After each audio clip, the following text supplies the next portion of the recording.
Om Sarashivasamarambham Shankaracharya Madhyamam Asmadacharya Paryantam Vande Guru Paramparam. Om. Be seated, please.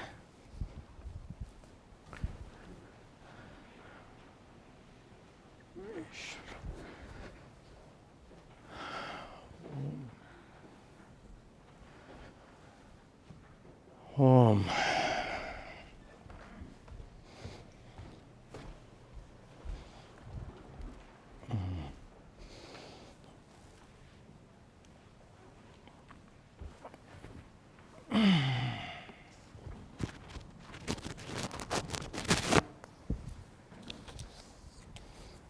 Good.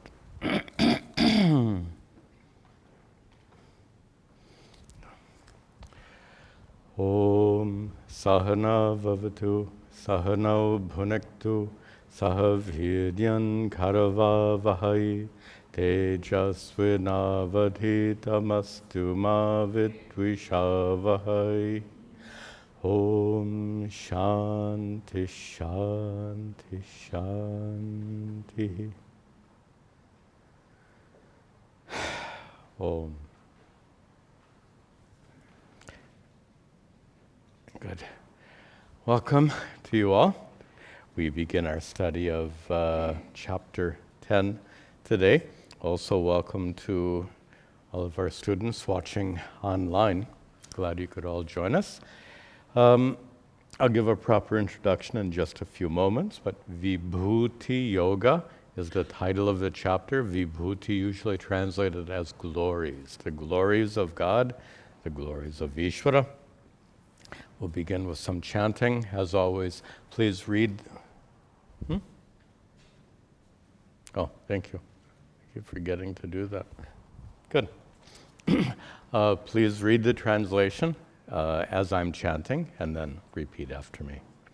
Shri Bhagavanu Vacha, Shri Bhagavanu Vacha, Bhuya Heva Mahabaho, Bhuya Heva Mahabaho, Shunu me paramam vachaha, Shunu me paramam vachaha, Yatte ham priyamanaya, Yatte ham priyamanaya, Vakshyami hita kamyaya, Vakshyami hita kamyaya. Name vidusuraganaha, Name vidusuraganaha, Prabhavam namaharshayaha, Prabhavam namaharshayaha, Ahamadirhi devhanam, Ahamadirhi devhanam, Maharshinam cha sarvashaha, Maharshinam cha sarvashaha, Yo mam hajamanarim cha, Yo mam hajamanarim cha, Veti loka maheshwaram, Veti loka maheshwaram, Asammudha samartyeshu, Asammudha samartyeshu, Sarva papai pramuchyate, Sarva papai pramuchyate, Buddhir jnanam asammohaha, Buddhir jnanam asam, Kshama satyam damashamaha, Kshama satyam damashamaha, Sukham dukham bhavo bhavo, Sukham dukham bhavo bhavo, Bhayam cha bhayam eva cha, Bhayam cha bhayam eva cha, Ahimsa samatha tushtish, Ahimsa samatha tushtis, Tapodanam yasho yashaha, Tapodanam yasho yashaha, Bhavanti bhava bhutanam, Bhavanti bhava bhutanam,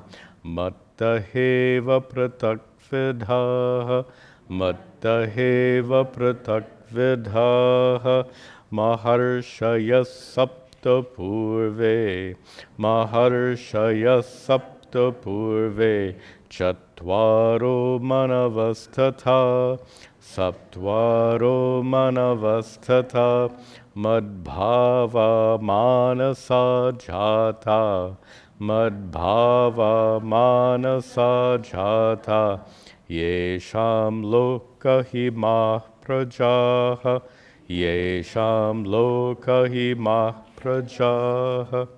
Very good. We'll stop there and begin our study. Always nice to begin a new chapter. Here, chapter 10, Vibhuti Yoga. Vibhuti, literally glories of the Lord, but the context is manifestations of Ishvara. Everything that exists is understood as a manifestation of Ishvara. Therefore, by looking out into the world and seeing around us all the wonderful aspects of the cosmos, of the existence, we see Ishvara present in the world we experience. Chances are you've looked up at the night sky, probably not in New Jersey where you can't see much, but out in the countryside where you look up and you see this expanse of glittering stars and the Milky Way, and I think it's just fantastic to be able to look up and appreciate the extent of the universe in which we live. And when you look up at the sky, you may have felt what many people have felt, and what I certainly feel, is that you feel a sense of Ishvara's presence when you perceive the limitlessness of the sky, the expansiveness. Or sometimes up in the mountains. I used to travel up in the mountains quite a bit. And when you see these lofty mountains, they're majestic, they're wonderful, glorious. All of these glories suggest Ishvara's magnificence. And that's kind of the theme of the chapter. In Western philosophy, there is an approach to understand God, and to use the Western philosophical term, God is understood through his creation, and then they use the watchmaker metaphor. This is a little bit of Western philosophy, but we'll see some defects in it. Every philosophy has defects. So when you see a watch, you understand that there's a lot of intelligence in that watch. There must have been an intelligent creator for that watch. And if it's a really special watch, crafted very in great detail, all gold and very, very elaborate, fancy watch, when you see that the elaborateness of that watch, it gives you even more insight into the maker of the watch.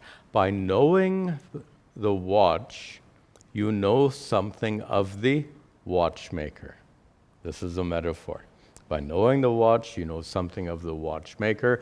By looking out into the universe, it gives us some insight into its creator.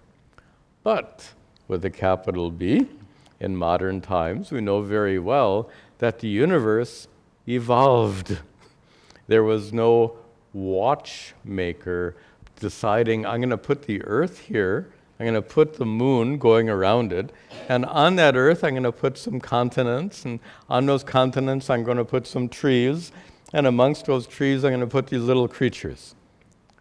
This is the watchmaker metaphor, and obviously in modern times we reject such a concept of a God. It's very childish to understand a God who decides, where should I put New Jersey? Just to be silly.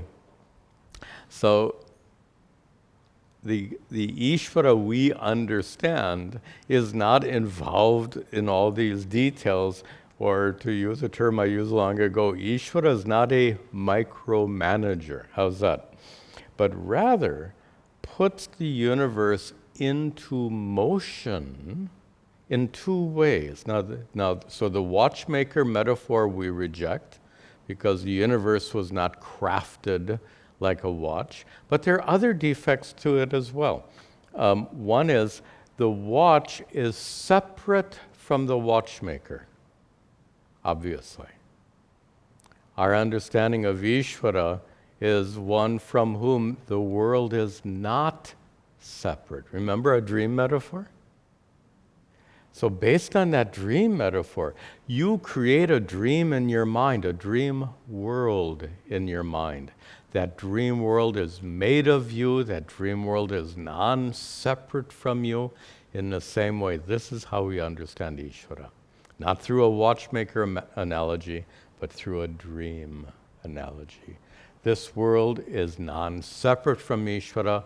The stuff of which this world is made is Ishvara, and further, the intelligence. Now, just to answer those who argue about evolution, just an odd aside, 100 years ago, there was a huge debate about evolution. Even now, there's a little bit of debate, but 100 years ago, it was a huge issue. I think 100 years ago, roughly. What would that be? 1920? Yeah, and even a little before that. I think Darwin was mid-19th century, if I remember right, or late 19th century. So early 20th century debate, where evolution was seen as antithetical to religion. And it was a big conflict. If you believed in evolution, then you rejected religion. And if you accepted religion, you rejected the scientific proof of evolution. It was a huge conflict. And looking back, and especially from our Vedantic standpoint, that argument doesn't make, that conflict was senseless in retrospect.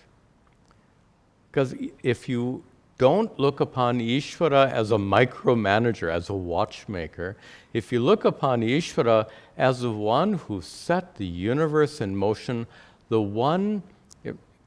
we can accept the universe evolved from the Big Bang onwards. And the Big Bang evolved. Evolution, by the way, includes human beings. So evolution began with the Big Bang 14 billion years ago. This planet started to exist about 4 billion years ago. After about 1 billion years on this planet, little microbes started to exist. And those microbes evolved into higher and higher and higher life forms until about 1 million years ago, human beings evolved. All of this evolution is perfectly acceptable from the standpoint of Hindu religion because, first, Ishvara is not a watchmaker, micromanager. Second, Ishvara is the very source of the intelligence, the universal intelligence, the laws of nature through which this amazing process of evolution can take place. Evolution is spectacular. Look at the results of evolution. Spectacular. The laws that permitted matter to evolve into human beings, those laws are as spectacular as the result. So this whole argument about evolution, in my view, doesn't dismiss the existence of Ishvara and the value of religion. Properly understood, evolution is one of the vibhutis, one of the glories of God, is the fact that evolution brings about such sophistication in the world. And just one final note, and if you have a little background in science, do you remember learning something about entropy?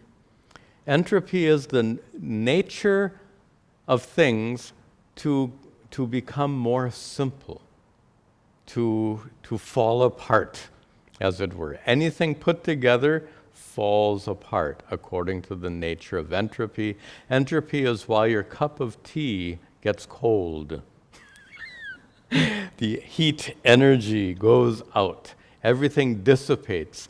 Everything seeks a very simple, stable condition. Evolution is the opposite of that. Evolution is the opposite of entropy.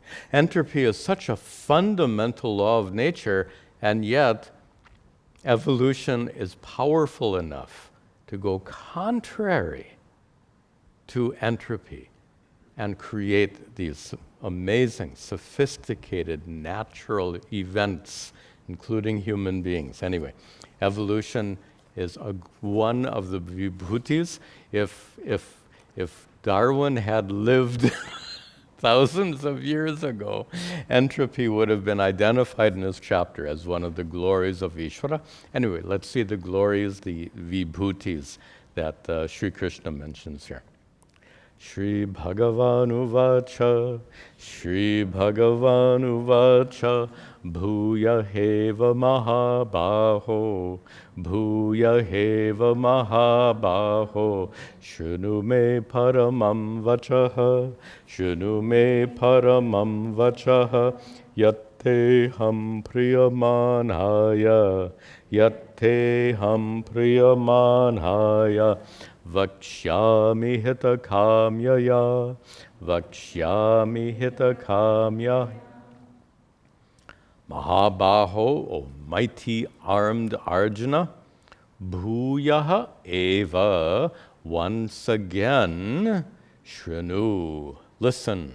Listen to what? Me paramam vachaha, me, my, paramam, highest, vachaha, teachings. O Arjuna, listen once again to my highest teachings. Why once again? Well, Sri Krishna has already taught, starting in chapter 7, chapter 8 not so much, but chapter 9. So in chapters 7 and 9, we've already gotten a lot of very powerful, elaborate teachings about who is Ishvara. And now Sri Krishna introduces this chapter by saying, once again, I will give you further instruction about Ishvara, yet te, yet because, and te, unto you, I'm going to give these teachings. Aham, I will give these teachings unto you, you, the one who is Priyamanaya, unto you, the one who is dear to me. O Krishna, O Arjuna, because you are dear to me, I will once again, Vakshyami, Aham, I, Vakshyami, will tell you these teachings. Why? Hita kamyaya. Because of my desire for your welfare, because I desire to help you, Arjuna. Remember the context back in chapters 1 and 2. Arjuna has had an emotional meltdown, as we now call it, on the battlefield. He has been incapacitated by his emotional reaction. He's so dizzy, he can't even stand up in his chariot. This is Arjuna's situation. The whole of the Bhagavad Gita, in the whole of the Bhagavad Gita, Sri Krishna is empowering Arjuna to come out of his emotional turmoil so he can fight the war. All of these teachings are given in that context. So, te hita kamyaya, for the sake of giving you what is beneficial. These teachings which are beneficial. Of course, beneficial not only to Arjuna, to us all. Because these teachings about who and what Ishvara truly is are crucial for us to develop bhakti, to develop devotion, to develop a prayer life. And a brief but important point here is these teachings are perhaps more important today than at any other time in history, because earlier in history, especially back before modern science, belief was enough to sustain one's religious life. And when I say belief, I mean blind faith, andavishwasa. Up until 700 years ago, all you had to do was believe, because there was nothing in science that really challenged a belief in Ishvara. But now in modern times, we are blessed with so much brilliant science, and that scientific knowledge can be used, or I should say abused, in a way to I won't say abused, that scientific knowledge was properly used to dismiss a lot of childish notions about Ishvara as a watchmaker. So in fact, if science dismisses Ishvara as a watchmaker, that's good, because it means we get to know who Ishvara really is instead of clinging to childish notions. God put the universe here, and some very narrow interpretations of the Bible have it that God created the universe in 7 days, and this took place in some 6,000 years ago, I think 4,000 or something BC, it took place. And God populated the world with people exactly as you and I. This very narrow interpretation of the Bible denies the existence of evolution. Says that evolution is not a fact. It is somebody's imagination. It's nonsense. That should be dismissed. Those kinds of beliefs should be dismissed because they're unreasonable, illogical, anti-scientific. Let science blow those beliefs away, these immature, childish beliefs about Ishvara. Let science free us from blind faith so we can seek knowledge of who Ishvara is. You're going to see, and I'll point out where it occurs. Several times in this chapter, Sri Krishna is going to talk about Ishvara in terms of knowing Ishvara, not in terms of believing in Ishvara. The focus is not on belief. The focus is on knowledge. And this chapter, along with chapters 7 and 9, are focused on knowledge of Ishvara, and as I said, in modern times could not be more important, since belief will no longer sustain a reasonable person's prayer life. We need this kind of knowledge today for us to nurture our own understanding of our personal relationships with Ishvara. Okay, now let's proceed. Name vidu suraganaha, name vidu suraganaha, prabhavam namaharshayaha, prabhavam namaharshayaha, ahamadirhi devanam, ahamadirhi devanam, maharshinan cha sarvashaha, maharshinan sarvashaha. Na me viduhu, me, na viduhu, they don't know. They don't know what?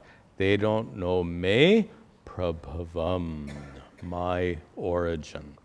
And who are they that don't know the origin of Ishvara? Sura Ganaha, all of the hosts of gods in the heavens, they don't know. Also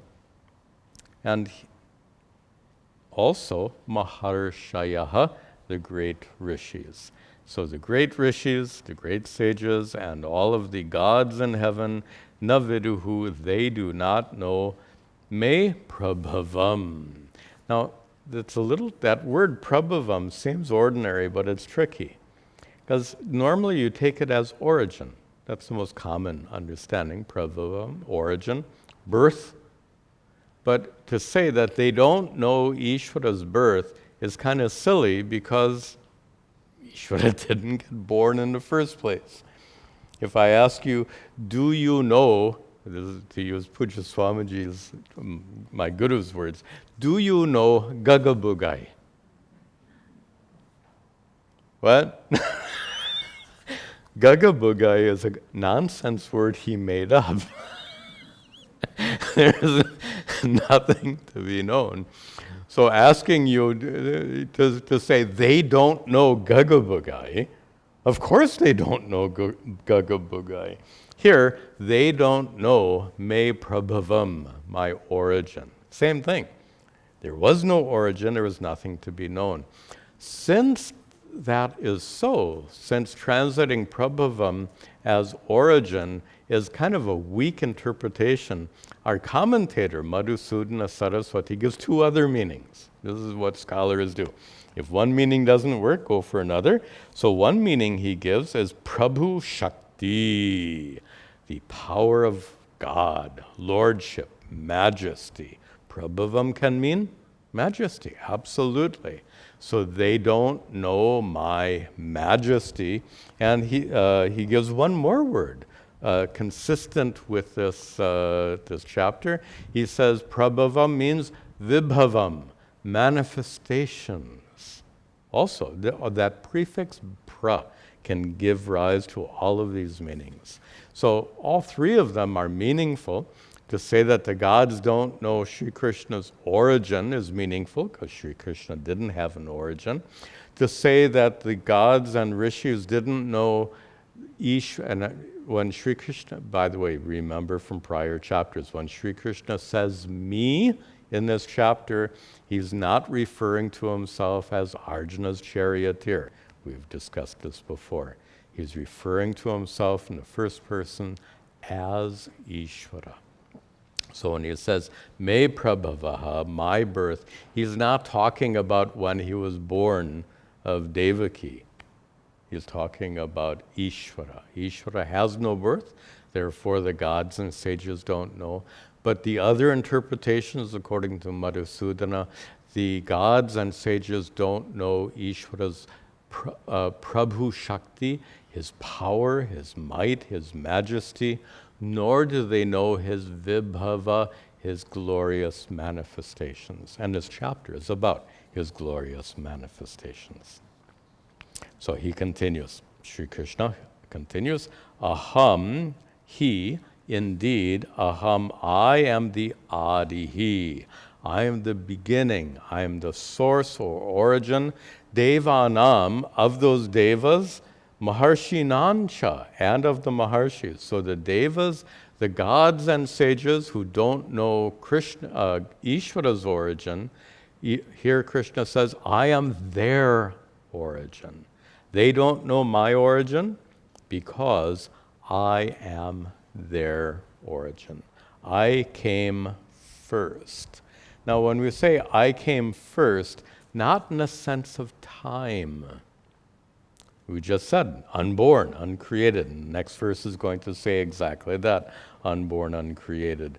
But rather, and by the way, sarvashaha, in all ways, I came in all manners. I came first, not first in time, because time had a birth. Did it not? Time came into existence from standpoint of modern science 14 billion years ago. Prior to the Big Bang, there was no such thing as time or space. So here, when he says that I am the Adi, I came first, not first in time, but first logically. In Western philosophy, they'll talk about the first source, or uncaused cause in that sense.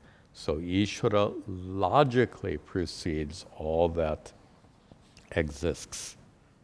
Then, Yo mam hajamanarim cha, yo mam hajamanarim cha, veti loka maheshwaram, veti loka maheshwaram, asammudha samartyeshu, asammudha samartyeshu, sarva papai pramuchyate, sarva papai pramuchyate. Yaha, and then in the second line, veti. Yaha, one who, veti, knows. One who knows. And here I'll just point out what I mentioned just a few minutes ago. Sri Krishna doesn't say one who believes. He doesn't say one who believes. Yaha veti, one who knows, mam, in the first line, me. One who knows me as being ajam, unborn, uncreated, anadim, beginningless. That's a nice word. Adi means beginning. Anadim, beginningless, unborn, uncreated. Not the first thing that existed in creation. The first thing that existed in this creation was energy. The Big Bang went boom. And when it went boom, there wasn't even any matter.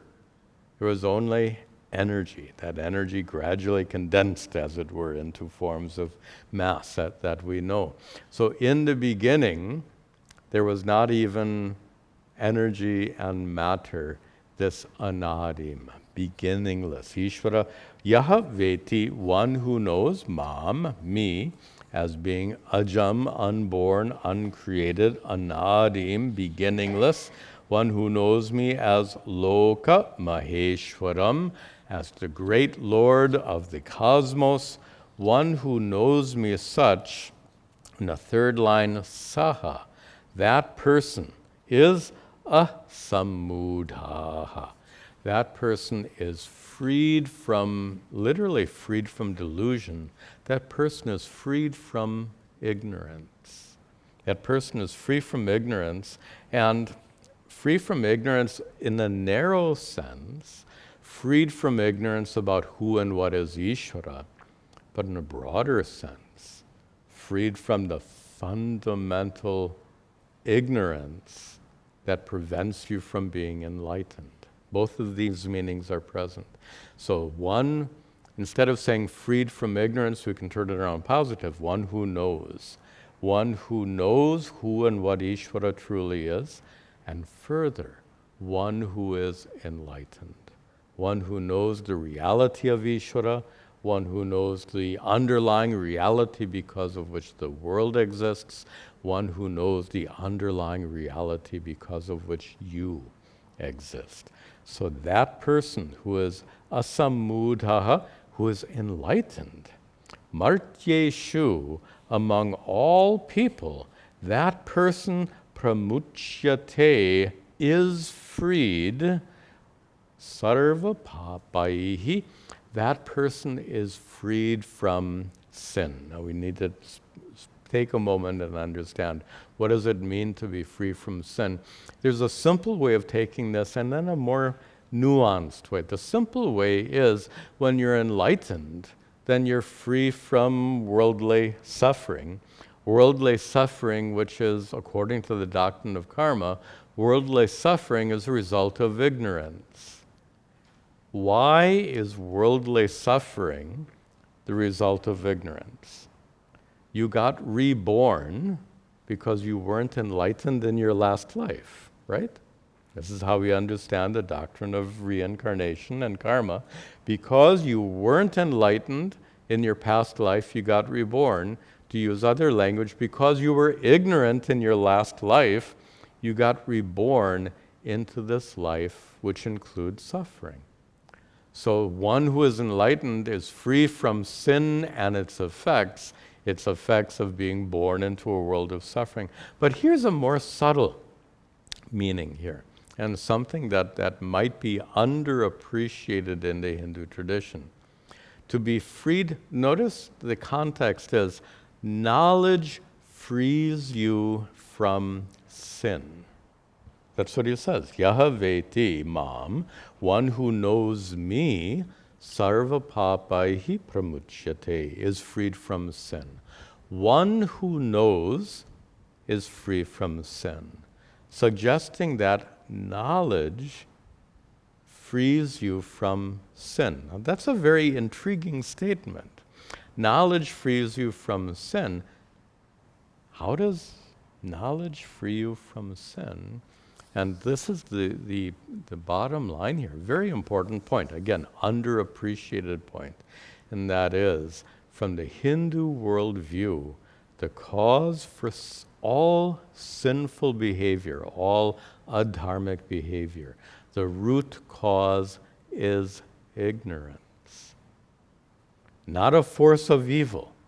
The power of evil, as you know, is a biblical concept. We reject that completely. There is no such thing as a force of evil. There is, however, a very difficult problem of ignorance. And ignorance is the root of all sin and the root of all suffering. Why are people suffering in Ukraine today? Ignorance, right? Why are people suffering wherever there is war and strife and conflict? All of those wars and conflicts are due to ignorance. Why do you suffer when you have a big argument with your spouse or your boss or someone? At the root of all of that suffering is ignorance. Ultimately, all suffering is due to a fundamental kind of ignorance, an ignorance of your own divine nature. When that ignorance of your own inner divinity is removed, when you discover your essential nature as Ch.10 Atma, what could drive you to engage in sinful, harmful, adharmic behavior? If you were fulfilled, if you felt such a sense of absolute contentment and perfection, joy, bliss, if you want to use that word, if you experienced that, nothing could drive you to commit an act of adharma. That's why the removal of that fundamental ignorance, the ignorance that prevents you from recognizing your own essential divinity, the removal of that ignorance frees you from sin. Knowledge frees you from sin. So notice, and just to make a comparison, by the way, every time I make a comparison to the biblical tradition, I get people complaining, Swamiji, why are you putting down the Bible? Why are you putting... It's not to put anything down. We learn through comparison and contrast. So my references to any other religion or any other scripture, including the Bible, is not to say we're better and they're worse, but rather to clarify our own understanding through comparison and contrast. This is a technique used by every teacher, comparison and contrast. So, to compare it to the biblical tradition, Hindu tradition says the root cause of adharma, of non-righteous behavior, sinful behavior, is ignorance. The Bible says the root cause of that behavior is evil, a force of evil. And if there's a force of evil, how do you deal with that force of evil? That force of evil is more powerful than you, so what can you do? You can accept Jesus Christ as your Lord and Savior. That's the biblical answer. So you are saved from the power of evil through belief. This is not to put it down, it's to understand how different the Hindu approach is. The biblical approach, you are freed from the power of evil through belief, as opposed to this approach, you are freed from sinful behavior through knowledge. Couldn't be more different on this point. There are many areas of similarity, but here the difference could not be more different. Yaha mam veti, one who knows me, sarva papaihi vimuchyate, is freed from all sin, from all sinful behavior, one interpretation, and from being reborn into a life of suffering, another interpretation. All right. Buddhi jnanam sammohaha, buddhir jnanam sammohaha, kshama satyam dhamma shamaha, kshama satyam dhamma shamaha, sukham dukham bhavo bhavo, sukham dukham bhavo bhavo, bhayam cha bhayam eva cha, bhayam cha bhayam eva cha. You might remember from our last class, in the last chapter, we had that beautiful metaphor of the mirror, that divinity is present within you, but that divinity becomes manifest in the world through your behavior, and your behavior dictated by your mind.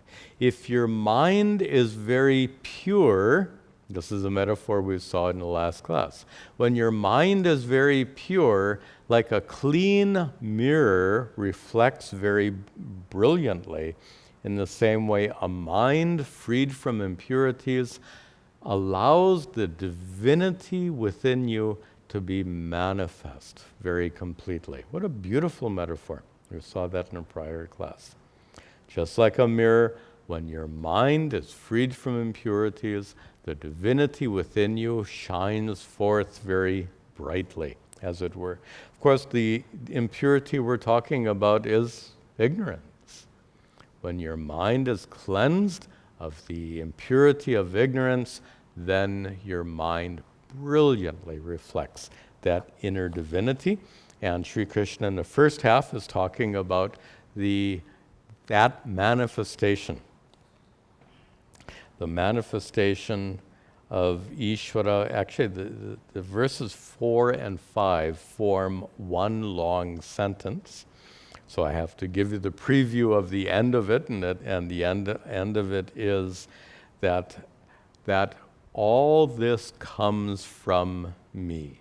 Sri Krishna says in the next verse, which is the end of the sentence, all this comes from me. He will say in the next verse, all what comes from me. Now back to our verse 4, buddhihi, knowledge, comes from Ishvara. Jnanam also means knowledge. You can translate one as intelligence or wisdom, doesn't make any difference. They're mostly synonyms, we consider them. Buddhi, maybe buddhi, the power of intelligence, would be better, whereas jnanam we can take as particular wisdom, knowing. Asammohaha, freedom from delusion. Also kshama, patience. Satyam, speaking truthfully. Dhammaha, self-control.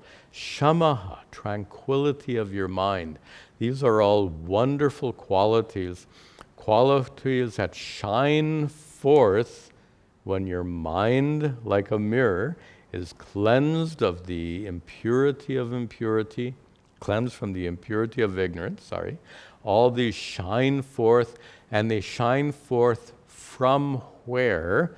From that inner divinity, which Sri Krishna says is from me. Sri Krishna, we saw back in chapters 7 and 9, and even before that, back in chapter 6, Sri Krishna says, I dwell within you as that inner divinity, as Ishvara. So all of these wonderful qualities become manifest when the mirror mind is cleansed of ignorance. Not only those qualities, everything. Remember the context. In the next verse, Sri Krishna is going to say, everything comes from me. Everything includes not only these wonderful qualities, everything includes everything, such as sukham and dukkham, pleasure and pain. Everything includes bhava and abhava, existence and non-existence, or birth and death. Everything that exists, all this is natural. Sukham and dukkham is natural. If you ask, why people ask funny questions. Why did God create misery and pain? First of all, silly. We're back to the watchmaker, childish idea, right? Why did God create this particular thing? So it's silly from that standpoint, childish actually from that point. But from a broader standpoint, if you didn't experience dukkha, you wouldn't appreciate sukha. Isn't that correct?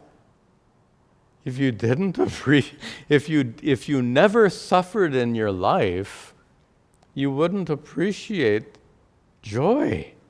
Joy would be so boring. So, sukha and dukkha, pleasure and pain, happiness and sorrow, absolutely natural parts of this world, as well as bhava and abhava, birth and death, part of the natural universe, as well as bhayam cha abhayam eva cha. Bhaya, fear, and abhaya, absence of fear. Natural. Absolutely natural. Only difference being is that an enlightened person may not experience fear the same way as you will experience fear, but still, fear and its absence are part of nature. Everything comes from Ishvara. Not only that, the sentence continues now in the next verse. Ahimsa samatha tushtis, ahimsa samatha tushtis, tapodanam yasho yashaha, tapodanam yasho yashaha, bhavanti bhava bhutanam, bhavanti bhava bhutanam, mattaheva pratak vidhaha, mattaheva pratak bhav. Ahimsa, harmlessness, samatha, equanimity, tushtihi, contentment. All these, those are more examples of when the mirror mind is cleansed. All of these come out. Ahimsa. If you were absolutely content, what could compel you to hurt someone else? Isn't that an interesting observation? If you experience complete peace, inner peace, perfect contentment, if that was your experience, nothing could compel you to cause harm to another. That's the consequence of that mirror mind being cleansed of ignorance. Ahimsa, not only ahimsa, but samatha, equanimity, impartiality is fine.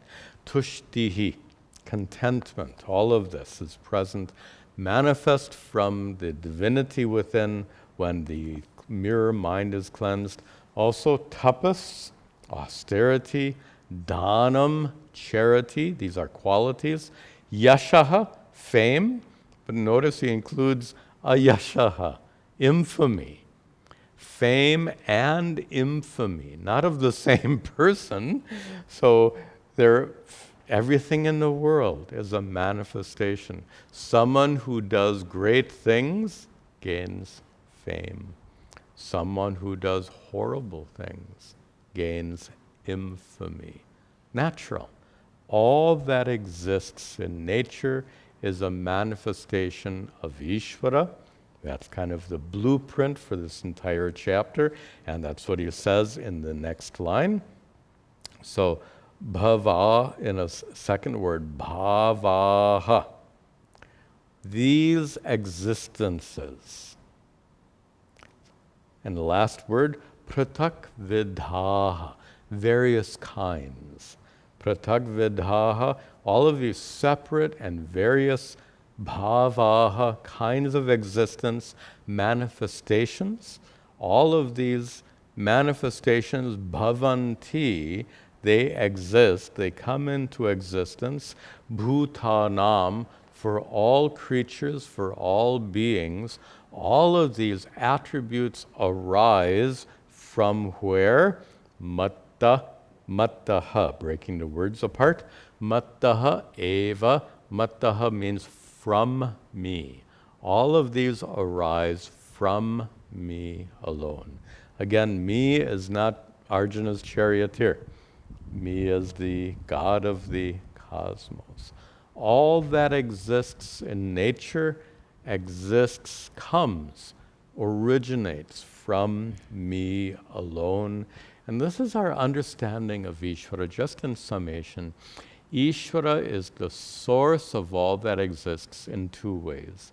Just as you are, with regard to your dream metaphor, that's our basic metaphor, just as you are the source of the existence of everything in your dream, in the same way Ishvara is the source of the existence of everything that exists.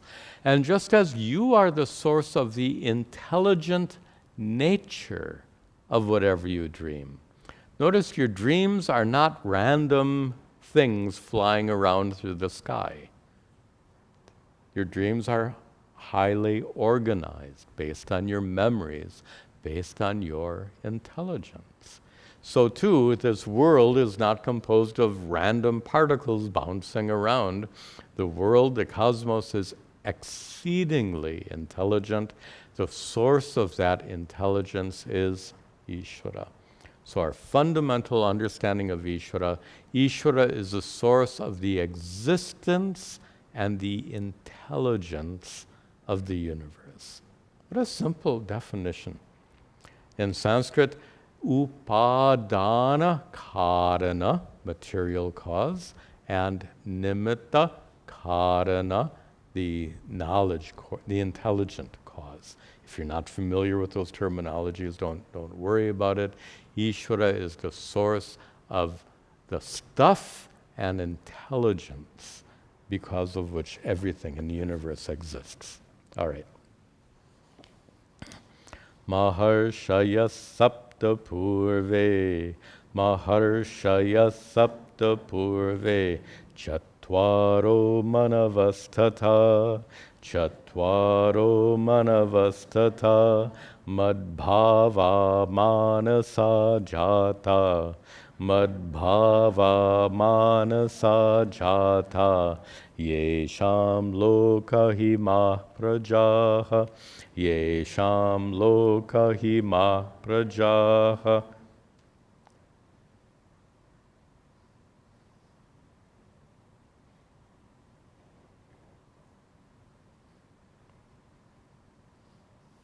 Start in the third line.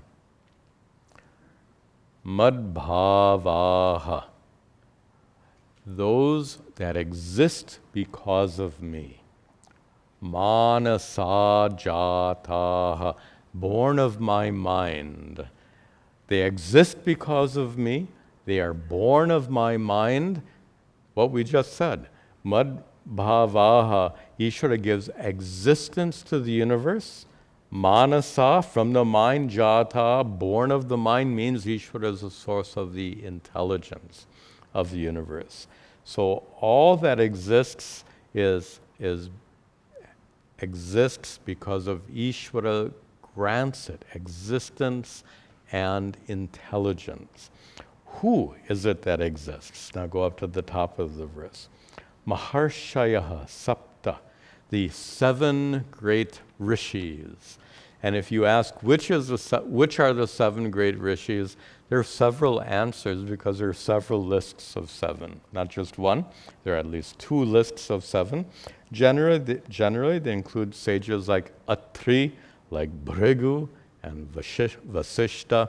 Others are also there. So these great rishis, the great rishis exist because of Ishvara. Not only the great rishis, but Purve Chatvaraha Manavaha Tata. And here, I'm going to pick an argument with the translator. Who's the translator? So the translator blew it here, to use American English, because some of you know Manavaha, Manus in plural. There were 14 Manus in Hindu mythology. So then why does it say 4? Because this translator made a blunder. What is the blunder? Purve Chatvaraha is separate from Manavaha Tata. So the way it should be translated is there are 7 rishis, 7 maharshis. There are also purve. In the beginning there were 4. Not 4 manus, 14 manus. In the beginning there were 4. 4 what? 4 other rishis. In addition to these 7, there were purve. Before the 7 were 4 rishis. Who were those 4 rishis?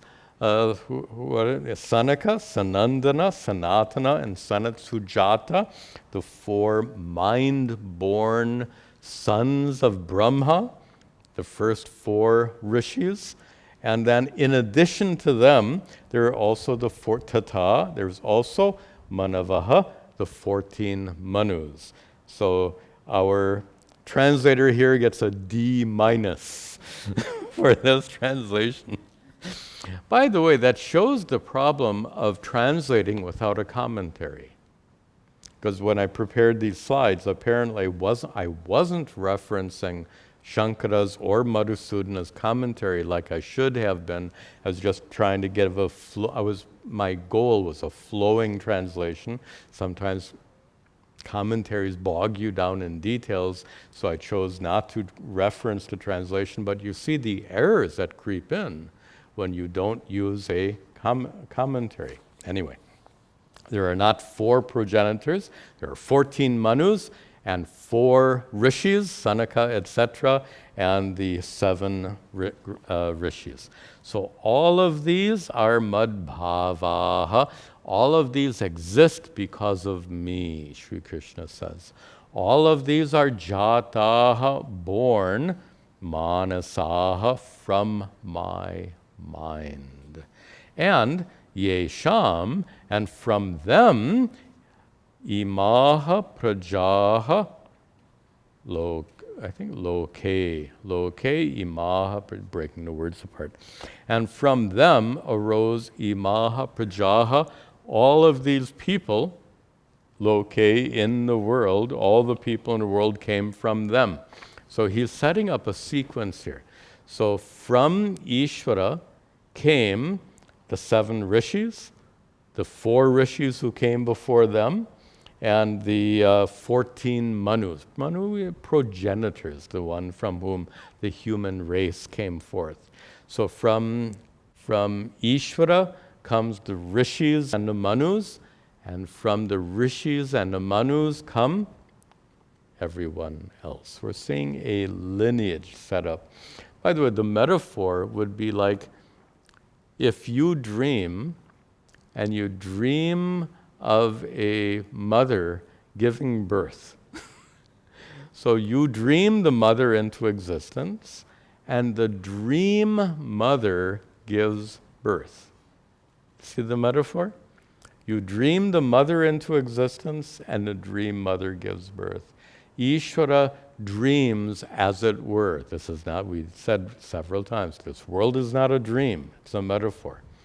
Ishvara, as though, dreams the universe into existence, and then according to the laws of the universe, creatures evolve. That's the idea. Okay, we'll see one more verse. Etam vibhutam yogam cha, etam vibhutam yogam cha, mama yo veti tattvataha, mama yo veti tattvataha, so vikampena yogena, yujyate natra samshayaha, yujyate natra samshayaha.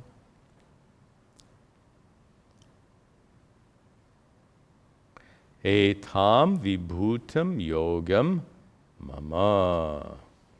Etam, all of this that we've discussed so far, all of this what? Is mama vibhutim. That mama from the second line, my. All of this is my vibhutim, my glories. It is mama yogam. And here you have to take yoga in a sense of power. Not a common translation, but yoga has many meanings in different contexts. Obviously, it doesn't mean a spiritual practice in this context.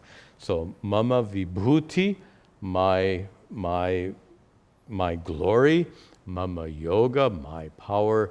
Through my glory, through my power, everything that exists arose. Mattaha, he said before, from me. Everything that exists arose from me. It's all manifestations of my power, manifestations of my glory. And Yaha Veti, Yaha, one who, by the way, I know it says yo, I'm breaking the words apart, I'm undoing the grammatical changes called sandhi. So Yaha is the original form of the word, Yaha, one who, Veti, one who knows. Once again, did he say one who believes? He doesn't say. The root, vid, to know, the root from which the word Veda, knowledge, comes. Veti, one who knows, not one who believes, one who knows. One who knows, mama vibhutam yogam cha, one who knows my glories and one who knows my powers, one who knows tattvataha, correctly, in reality, one who knows the reality, the truth of my powers and glories. Saha, in the third line, that person, yujyate, in the last line. That person is endowed with what? Yogena, endowed with yoga. We'll translate it in a moment. What kind of yoga? Avikampena yoga. Vikampa is wavering. Avikampa, that which doesn't waver. One who knows my powers and glories correctly is endowed with unwavering yoga. Yoga here means knowledge or enlightenment. We have to get the right meaning in the context. One who knows me as I truly am, Sri Krishna says, is endowed with unwavering knowledge. And that word avikampa is really important. Knowledge is unshakable. What about belief? And I have to share with you one of the saddest things I've witnessed again and again and again, and that is how many pious, deeply religious people, when they undergo some horrible tragedy in life, these pious religious people find that their faith gets shaken. They cry out in pain, "Why did God do this to me?" And some of them go so far as then to reject God, reject religion, reject everything out of their pain and misery. You can't blame them. The point is that because their relationship with Ishvara and with their religion, because I'll use the word God in this context, because their relationship with God and religion was based on faith and faith alone, they found that their faith could be shaken. Sadly, faith, no matter how strong it is, it can still be shaken. If your faith is, allow me a silly metaphor, if your faith is this strong and the tragedy is this strong, then your faith remains unshaken. But if your faith is this strong and the tragedy is this strong, then your faith gets overwhelmed. Then if you say, oh, suppose your faith was stronger, but then if the tragedy is stronger, as strong as your faith can be,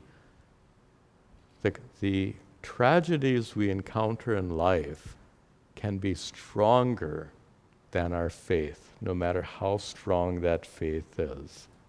But, and you've heard me say this before, no matter how terrible a tragedy you find yourself in, knowledge doesn't get shaken. And the simple, stupid metaphor I've given is, in a moment of terrible tragedy, would you have any doubt that 2 + 2 is 4? No matter how tumultuous things can get, you'll never doubt 2 + 2 is 4. Knowledge is unshakable. And Sri Krishna uses that word here again and again. Our goal is not strong faith, as it is in some other religious traditions. Our goal here is knowledge of Ishvara, because that knowledge is unshakable. Na atra samshayaha. Here there is atra, here, with regard to this knowledge being unshakable, na samshayaha, there is no doubt. There is no doubt that this knowledge of Ishvara is unshakable. It will sustain you at the times you need it most. When things are going well, you can argue you don't need prayer, you don't need a prayer life, you don't need Ishvara, so to speak, you don't need religion, you don't need spirituality, you don't need Vedanta, you don't need Swami Tadatmananda, you don't need anything when things are going well. Fine, but things don't always go well. What we're doing now, just a final comment, we'll wrap up our class. What we are engaged in through these classes is a process of gaining knowledge, spiritual wisdom, that will give you strength and resiliency when the blank, pardon my American English, when the blank hits the fan, you know that expression, when things get really bad, you will be blessed with strength and resiliency because of these teachings. Okay, we'll continue in our next class. Quick announcement. We have our satsang, question-answer period tomorrow at 6 p.m. If the weather is nice, we can sit outside. We can also, if you want to take off your face mask outside, it's completely safe. So if you can, join us tomorrow, 6 p.m. for satsang. We'll conclude now with our brief prayers at the altar.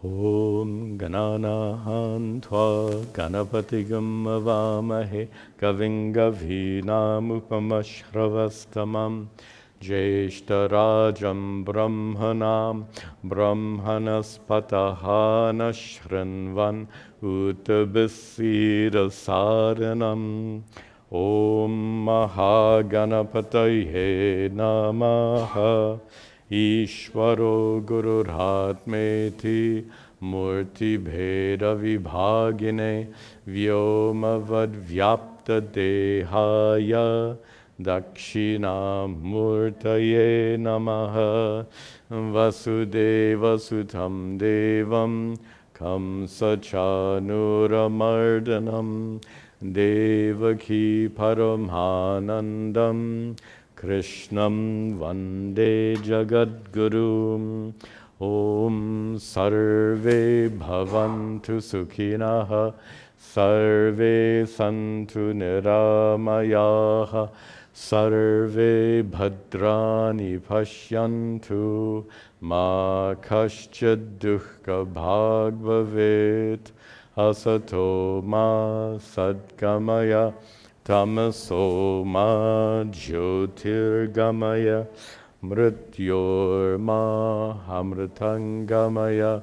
Om Shanti Shanti Shanti. Om Tat Sat.